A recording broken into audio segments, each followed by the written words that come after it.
Triple Crown winner, a Breeders' Cup winner, a horse of a lifetime!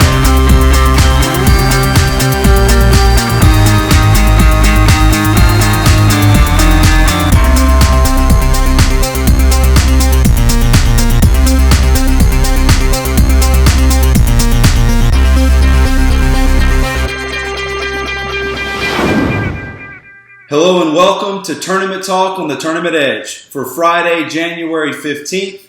I'm Bobby Shoemaker, and of course that's Barry, the Sniper Spears. 4 races, all at Gulfstream Park, Barry. It is Sunshine Millions Day at our favorite racetrack, and we're going to kick things off on the card in race 8, and it's 2 turns on the turf. It's a mile and a 16th event. On the line, of course, $48,000, an allowance optional claimer, a field of 14, and Dynamic Impact, the 10-horse, is your 4-1 morning line favorite. Yeah, this is a pretty good race for an optional claimer. Right. More like a stakes race than it is an optional claimer or allowance race. But like you said, the 10-horse Dynamic Impact is probably going to be the favorite in here. He's out of the red-hot Cassie barn. They've been having a really great run down in Florida, and I don't suspect they're going to slow down anytime soon. They get Javier Castellano here. He's a Grade 3 winner on dirt back in 2014. So, this horse has had some merit here to improve off of his last race, which was his first on the turf. Right. Which, I'm not really sure who he beat in that race. Definitely handled that field. That was a lesser type field than what he's facing today, or actually I should say on Saturday. Right. He's training well. There's a couple of bullets in there since being down in South Florida. But I'm really, really hesitant about liking this horse a whole lot in this spot, only because, this is technically a step up in class, even though he has won a Grade 3 in the past. He hasn't run against these kind of types on turf. So it's definitely a question mark there, so I'm going to side somewhere else. Now, the next horse I want to talk about is the 2-horse, Winter Springs, which happens to be my hometown. That's right. But, this horse actually had some excuses in the last few races. Actually, all of his American races had an excuse, a legitimate excuse. The first time he was 2-3 wide pretty much the whole way. The second time he got bumped pretty good after the break and really didn't get into it and faded late. And then last time it was a really boggy kind of turf course that he ran into in October. And just kind of tended the pace, was up front a little bit, and just faded quickly. I can't see this horse turning around. Definitely one of those types that has a lot of potential. Going back to the back class and all the races in France. So, definitely, and also this horse is a stakes winner in France. Right. But I'm going to reserve judgment and watch this next one. I do expect an improved performance out of Winter Springs, but I don't expect to win. Now, the horse that I ended up picking was number 6, Caribou Gardens. Now, this horse is really, really interesting because he flip-flops back and forth on turf and synthetic up in Woodbine a lot. He came down here in November of 2014, ran a really decent race in the Tropical Turf Handicap, which is a Grade 3. And off that performance just has actually gotten better since that point. Came back in the winter last year, in February, ran a bang-up race in a race similar to this one. In similar kind of conditions, even, from the move off this layoff coming from November 8th to January 16th, 2016. So this horse, I think, is really good. I think he's a lot better on the turf than what he's shown, even though he's shown some fairly good races on the turf. And his last in the Autumn Stakes, which is a Grade 2 up at Woodbine, was on the synthetic. He made a nice little run from third. I think he just built on that, and I think he takes it on Saturday. You mentioned all the players, Barry, that I had in this race except one, and that's the horse I went with. But before I do give you my winner, I thought you brought up some good points about the 2-horse, who is the horse I actually fear the most. and a horse that I'm going to put in all of my exotics. I just don't think you can leave Chad Brown on the lawn, especially with his favorite jockey Irad up, especially in a class drop. Now, I understand that it's all about how fast you run, not necessarily who you've been facing. But as you mentioned, not only has he been facing much better, he's also had trouble at times, and he has won some really good races overseas. And 9 times out of 10, races over in France are just going to come back better on the turf than what they are here. I ended up, Barry, siding with the 12-horse English Minister. It's another one of those situations where I wanted to look for a horse that I knew was going to be forwardly placed, that showed a lot of exemplary speed in the past. And Luis Saez is aboard now.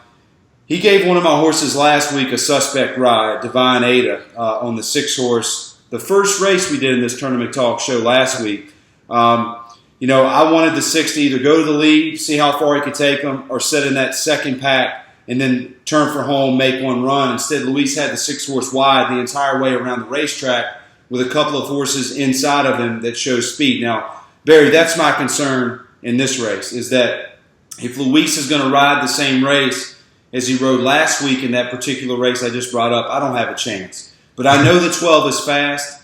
I think he's the fastest horse in the race early, the first half mile of the race, especially the first quarter. I think he can get good position, either take the lead, and if he can't, I'm really hoping Luis will sit in that second pack. But this horse has been a different horse, Barry. If you even go back to Belmont Park, July 4th, he was sneaky good in that race, did everything but win, lost to a good horse in the summer in Big Picture. And Saratoga, he showed what he was about. I actually bet him that day in a tournament 3-1. He's just a consistent sort, and he's been facing some good horses. Now, I don't have an excuse for him at Laurelberry in October, but again, turf races anywhere, especially at this place, going into that first turn is all about gaining position. I know the 12 is going to be in a good spot. It's all about where Luis puts him.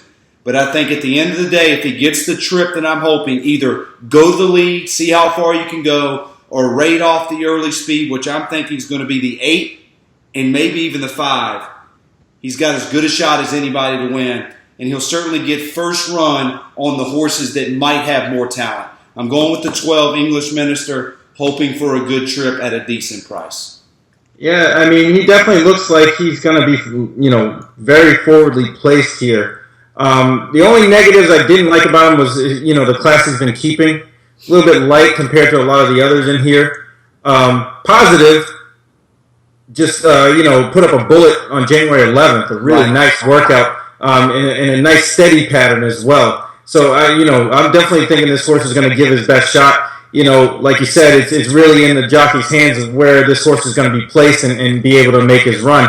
He might even want to stalk a little bit. There are some speed types inside of him, and he doesn't necessarily need to be on the lead. So, if he plays it that way, I think he definitely has a good shot. And Barry, that you bring up an excellent point. That's what I want this horse to do. I feel like so many times jockeys just see on the past performances, 1-1-1-1-1. But if they really look at the other horses to the inside of them that may be stretching out in distance, maybe going from a 7.5 furlong to a mile and a 16th race, or going from a mile to a mile and a 16th race, let those horses go past you, but keep your horse engaged. If your horse is one of those, if he gets lazy early, he's just going to quit, then make sure he's engaged and close to the front runners and keep him engaged in the race. But you don't have to necessarily go into the 5 path in the first turn and eliminate all chances that you have, because your horse has a bunch of 1s on his past performances. So if he sets in that second flight, Barry, I would feel really good as they turn for home. Absolutely.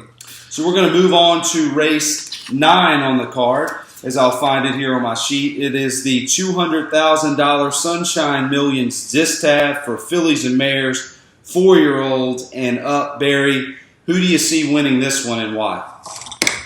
Yeah, this race is real tough. You got a lot of horses that qualify for this condition that are not the greatest horses in the world, but there are some speedy types in here, and this is going to make for a real interesting race. Now, the number 5 horse, Fluttered By or Flutter B, I'm not really sure how that's pronounced, but this horse is ultra fast, just pure speed.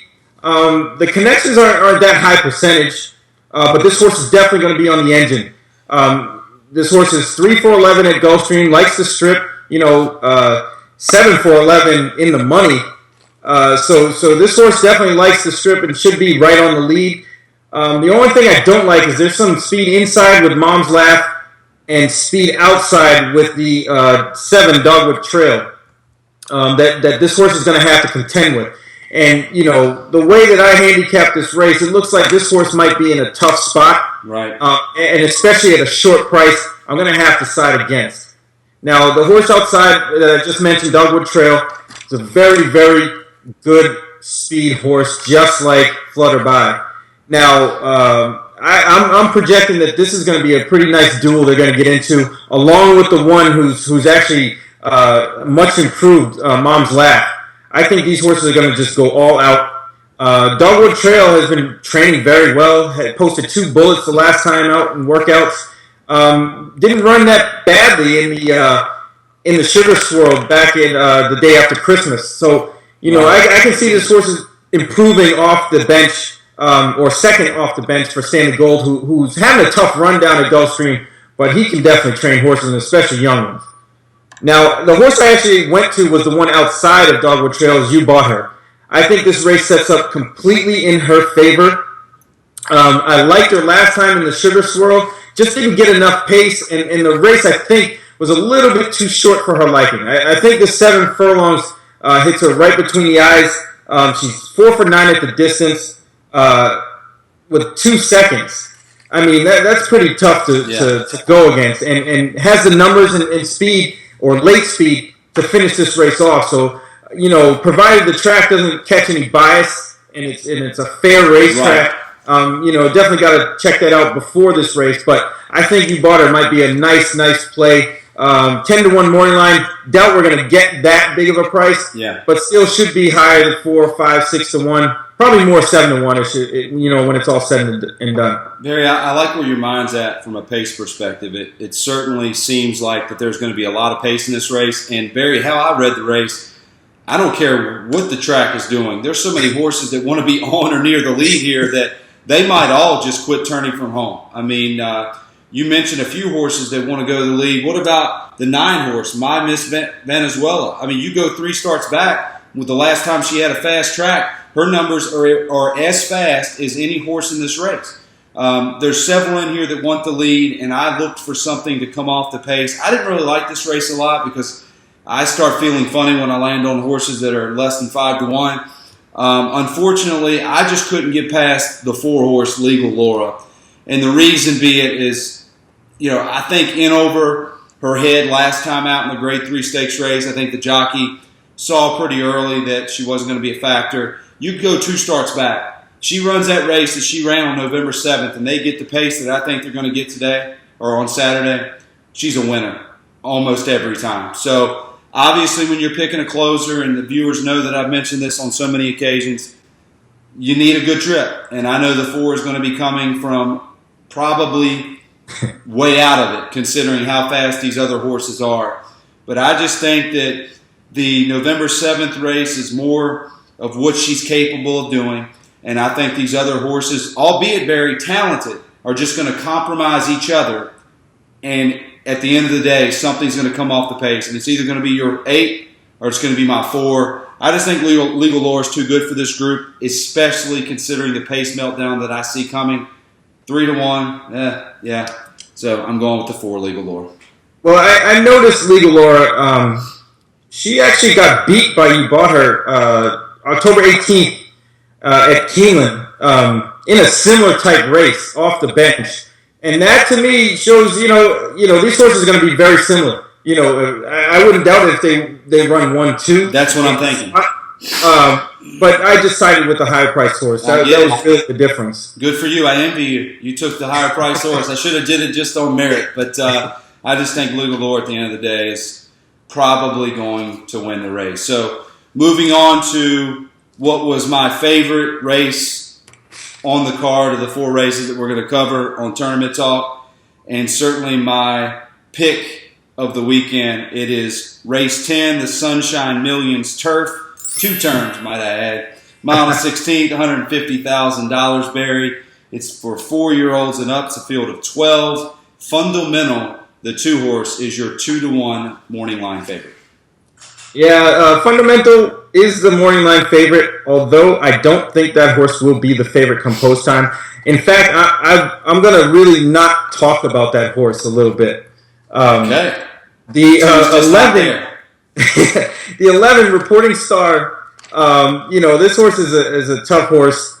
Well traveled, likes to go from Woodbine to Gulfstream and back and forth.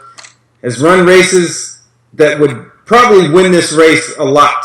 If they ran this race 10 times, I could see this horse winning better than 6 times. However, I'm not really fond of the post. It's not ideal. And had really a tough loss 2 back to Old Time Hockey, who I'll get to later, at Gulfstream Park West.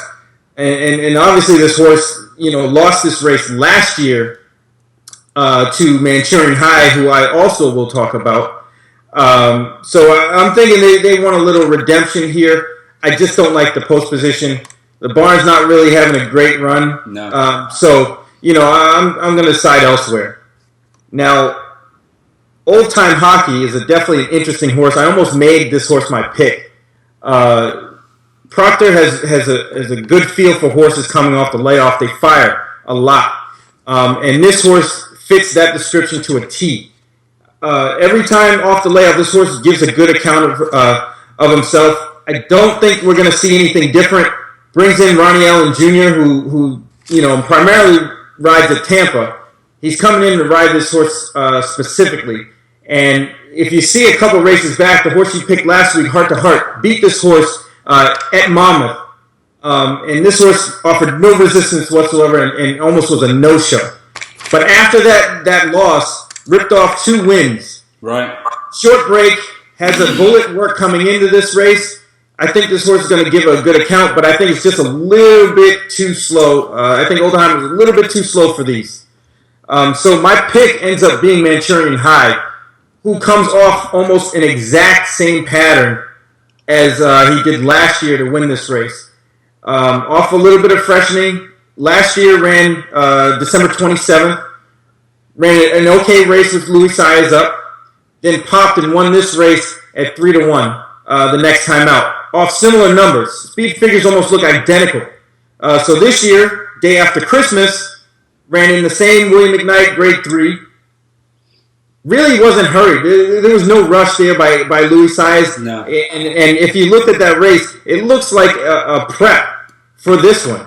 So I think they're all systems go on Saturday, and I like this horse a lot. Now, Fundamental, I think, might be a little bit light on experience compared to the rest of these. He definitely looks good, don't get me wrong. But these kind of horses in this situation coming back, I mean, this horse ran at this will be the 6th different track in 6 different races, which, they're chasing the money. They're definitely going after the money, but it's just something that I don't like. I'd rather see this horse probably next time rather than this first time. Not that this horse can't win off talent alone. I just don't think that, at least on Saturday, this horse is in the right spot. And Barry, Fundamental is the biggest beatable favorite of the weekend that I've read so far. I mean, look, August 6th wins a race. Okay, at Saratoga. I mean, it was a good win. I mean, I'm not taking anything away from him. And I can understand why Chad would immediately, put this horse in a Grade 2 stakes race. Goes off at 9-2 at Laurel. Now you're thinking, despite stepping up in class, facing a salty group at Saratoga, goes off 9-2, loses by length. Then October 30th at Keeneland, I watched the video, had a good trip, had no reason not to win the race. When Irad asked, did not receive. I mean, you could argue that the best race this horse ran was its last event, where got beat by chiropractor March and Own. But yet, my point is to the viewers, this horse is going to be less than 2-1, in my opinion, and it's going to take a ton of money and has not won a race since August. And I understand you're facing saltier, but this horse has had chances to win races turning for home and has not been able to do it. So I think this horse is very beatable, and I totally see where you're coming from off the 6 horse. If it gets a good trip, might win the race, but I'm taking a shot here. and the class can take a hike, no pun intended. I'm going with the 3-horse, Cement Clement, and here's why. Now, I understand this horse been running Tampa Bay Downs, but the horse didn't know where it's running, Barry. Just knows it's been running on the grass, okay? And after the 132-day layoff, November 28th, this horse has won 2 races in a row. And my gut tells me that they've been gearing this horse for something like this, some type of stakes race like this. And albeit, again, stepping up, but this horse has been a different racehorse since June 13th at Delaware, where she ran a very good race at that point, won by 8 3/4. She's just a consistent sort that runs her race every time. The numbers are similar almost every race, but here's the thing, Barry. How I calculate these numbers, those numbers are better or as good as any horse in this race, and the other horses with numbers similar, where are they coming from? Way in the back. So I get a horse that is the speed of the speed, that's drawn the 3-post, that will go to the lead, will be first as they turn after the first quarter, will be saving all the ground, and we'll see if he's good enough. I don't know, but I know this. 12-1 morning line, I'm going to get more than that because they're going to look at the class, and I'm going to bet him to win, and I'm just going to say, look, if you're better, come catch me. I'm going with the 3-horse. I think he's got a big shot to win this race. Absolutely. You know, like you said, it has definitely a pace advantage. I looked at this horse, too, because of the way, like you said, he's probably going to be out on the lead. Just seemed to me like a little bit too short as far as class. I get it. Which I weigh in a lot, especially in these kind of races. But, you know, has every right to put him to sleep. There's no reason why this horse can't win, especially, like you said, at a nice price. Definitely worth a shot, especially in tournament play. This could be a separator horse. If you can get this horse home, it probably, 15, 16, 17-1, that'll make your day. Well, I'm betting him to win, going in my tournament, keying in every try, going in my pick 4. Something just tells me, Barry, that this horse is going to be disrespected, and the numbers fit, they do. And if they let this horse walk on the front end and she goes something like 49 and change, I'm going to go to the window. I'm going to sit there and wait because I feel that good about the 3-horse. I do have a couple of questions for you. Can you give me a little background on the jockey of the 3-horse, the viewers as well? I can't even pronounce the name. I'm not going to try to. Is this a jockey you're familiar with? Is this a jockey whose strength is forwardly placed horses on the turf? Give me a little background if you have any. Ricardo's definitely a good rider. Ricardo Feliciano. There you go. He's definitely a good rider. He's a journeyman that mostly stays at Tampa. He rides a little bit around, in the circuit with Presque Downs up in Pennsylvania, right, and Monmouth a little bit. So he kind of kicks around, but I mean he's as solid as anybody. You get him on the right horse, he can bring you home. Sure thing. Well, that is also my bet of the week, so we'll just get it down now on Tournament Talk. The 3-horse, Cement Clement, going to go gate to wire. So last and certainly not least, we're going to race 12 on the Gulfstream Park card for Saturday. It is a 7-furlong maiden special weight event for 3-year-olds and up. It's a $50,000 purse bear, a field of 12. Sharp Azteca, the 6-horse, is a 3-1 morning line favorite, and rightfully so at this point, considering the horse's first race. But again, when you've got Pletcher and a firster in the 11 post, the 6 could be an overlay. Nevertheless, I think you can count on the 6 and the 11 being the most bet horses in race 12. Yeah, you're right on the money with that. I mean, you've seen this week in, week out. I'm sure the viewers have also, where we talk about Todd Pletcher being overbet. I think that actually happens again. Surprise, surprise. On Saturday. But Bolt Hall, this horse, on paper looks great. A $360,000 purchase. Keeneland September sale in 2014. Works aren't as fast as I've seen from a lot of Pletcher's horses, so I'm kind of skeptical. You don't really see his horses run this slowly in the morning, but it could be a little bit of a disguise there. I mean, Pletcher at least over the past few months has been trying some different things. You can see it in the form. You can. So you never know with this horse and what this horse brings to the table. I mean, this horse could be as fast as any. I mean, Stone Street Stables owns them. You know, they don't really mess around with the horses that they buy. They buy good ones, and they buy them all the time. So I wouldn't be surprised if Bolt Hall runs well. Now, the 6 Sharp Azteca, I'm way skeptical off of that first race. I thought the horse really had every chance to win and just didn't. Granted, it was a good track, probably the same kind of track that we'll see on Saturday, possibly, depending on the weather and how that plays out on Friday. But I just think this horse, just didn't do it for me. I watched the race a couple of times at 9-1. I actually played this horse that day and didn't really, I didn't get my money's worth. And I was really disappointed. I thought the horse was actually really live. And it turns out he was, but not live enough for me. Usually a winner makes it live. Right. But I just, Navarro's red hot. He's pretty good with these types. So I don't expect, this horse to go off at 3-1 in the morning line. I think there might be co-choices. And in fact, I'm going to go out on a limb and say Sharp Azteca will probably be the favorite with Bolt Hall probably second choice. I'm thinking the same thing. Now, the horse on the inside, Star Hill, is very, very interesting. I think this horse is going to take a lot of money also. Dropping in from a grade 3 after a maiden, kind of spin around Saratoga. Yeah. Got Lasix the last time, didn't do any running, lost to some really good horses. And I think the public might latch on to that and kind of pile on. George Arnold is very good with his younger type horses, but he's not, great down there in South Florida, but he's having an okay meet. These kind of layoffs, he's not very good. He's okay. So I'm kind of a little skeptical here of that horse. So the horse I actually love in this race is the 9, Street Gray. Mark Casse barn. Mark Casse is absolutely stellar. Second time off, second time start, period. Even better, second time off a layoff with experienced horses. This horse has gotten blinkers on for this race. A few bullets in the holster here. Some improved workouts since the blinkers look like they've been added. A $750,000 purchase, which is that's not cheap. This horse is really going to be putting his best foot forward on Saturday, and I don't expect anything less than a win here from Street Gray. Barry Spears on the 9, Street Gray. Bobby Shoemaker on the 9, Street Gray.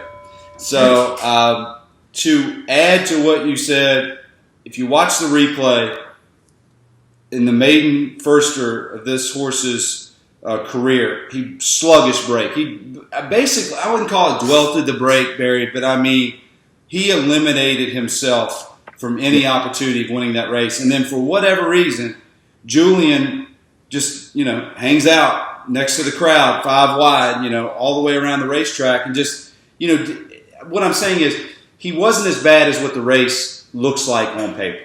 And what really caught my eye was what you talked about, the bullet workouts afterwards when the addition of blinkers goes on. Now, I'm a little bit different than you when it comes to the 6. I think if the 6 runs back to that race, everyone else is running for second.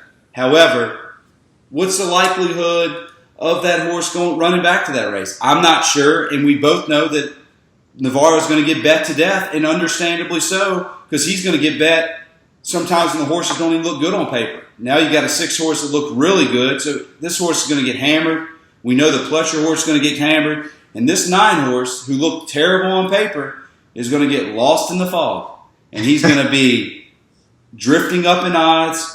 I think the horse can improve. If the workouts say anything, Barry, this horse is going to break much more alert, might even go to the lead. We don't know, but we know he's going to be in the race. When Jose Lascano teams up with Mark Casse, they're hitting at a 26% out of 43 starts, according to time form. Maybe you have something different than DRF, but we know it's a good clip. Maybe that's what this horse needs, a jockey change, add the blinkers, a couple more bullets, get a race under his belt. Hopefully he breaks from the gate better. If that's the case, I believe when they turn for home, we're going to have a chance to win this race with a big priced horse because we know the 6 is going to get bet, and understandably so, and the 11 is just going to be overbet because. Yeah, I mean, you're absolutely correct. Now, the rider switch to me is really one of the bigger keys on this horse because, I mean, anybody that's seen races a lot knows that Julien Leparoux doesn't really get his horses out of the gate unless told to do so, right? Aggressively.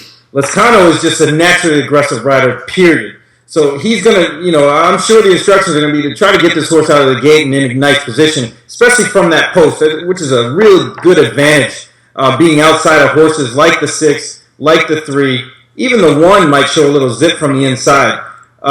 So I think this horse is just going to sit a great trip. Hopefully we get a nice price and take it to the bank. Well, this was just going to be a tournament play for me, Barry, but since you and I both are on Street Gray, we tend to do very well when we both like the same horse in the race. So yes, Barry's on the 9 Street Gray. I'm on the 9 Street Gray. Before we go, Barry, tell us who your play of the week is because everyone knows mine already. Mine is actually Street Gray. I like this horse the best out of the ones that we did. So let's roll. Hope we can get that 12-1. Well, Barry, another dominant show from the Sniper and Bobby Shoemaker. And that'll do it for the Friday edition of Tournament Talk on the Tournament Edge. Again, I'm Bobby Shoemaker. That's Barry the Sniper Spears. And until next time, as always, good luck.